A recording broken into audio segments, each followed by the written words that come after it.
Giuseppe Todoro è il nuovo coordinatore cittadino di Fratelli d'Italia a Porto Empedocle. Quale sarà il suo obiettivo per portare avanti il partito nella città marinara? Ma l'obiettivo sarà quello di far crescere innanzitutto il partito, visto che la fase congressuale provinciale adesso sta quasi terminando. Su Porto Empedocle stiamo iniziando già un percorso, noi abbiamo già in mente una serie di iniziative che nel corso dei prossimi mesi verranno alla luce. Naturalmente analizzeremo bene il percorso politico di ciò che sta succedendo sul territorio empedoclino e attendiamo con fiducia il prossimo futuro.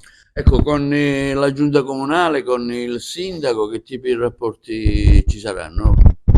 Ma noi ad oggi siamo presenti in giunta con un assessore, abbiamo anche un altro consigliere comunale, quindi un gruppo di due consiglieri comunali e un assessore in giunta. Naturalmente saremo sempre pronti ad assumerci ogni tipo di responsabilità che dovesse essere utile al territorio. Naturalmente in questo momento facciamo parte dell'amministrazione, ciò non significa che saremo comunque pronti e attenti a fare qualche iniziativa per il bene del territorio. Naturalmente siamo leali in questo momento a questa amministrazione, ma ciò non significa che possiamo prendere decisioni più o Ecco, meno. le ambizioni di Fratelli d'Italia in vista di un futuro politico, mi riferisco alle elezioni che prossimamente si terranno un altro anno, quale sarà?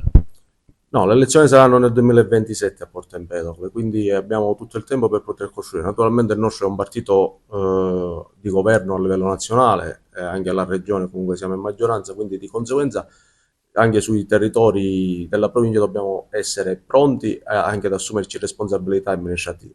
Le problematiche empedocline sono tante, a partire dal porto. Si parla sempre di un rilancio, di una rivalutazione, però vediamo che effettivamente si fa ben poco. Ecco, per il resto uno dei punti della città è sempre quello della pulizia, che si potrebbe fare di più.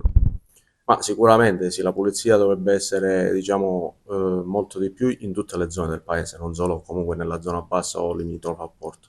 Il porto comunque è un fulcro della città, non solo di Porto Empedocle, ma anche di tutta la provincia di Agrigento, perché Porto Empedocle è sempre stata strategica sotto questo punto di vista.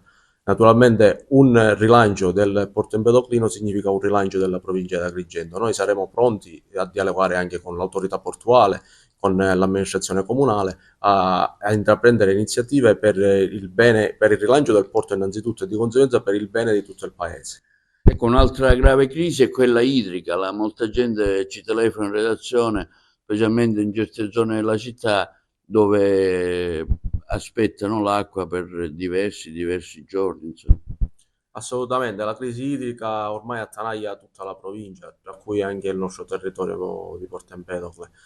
Certo, probabilmente la gestione degli ultimi anni non è stata, come dire, non è stata sicuramente buona, altrimenti non ci saremmo trovati a questi livelli e non possiamo tutto addurre le colpe alla mancata pioggia, anche perché lo scorso inverno diciamo che di pioggia non è mancata. Però detto questo, le reti idriche sono fatiscenti, come fatiscenti ad Agrigento sono fatiscenti anche a Porto Empedocle.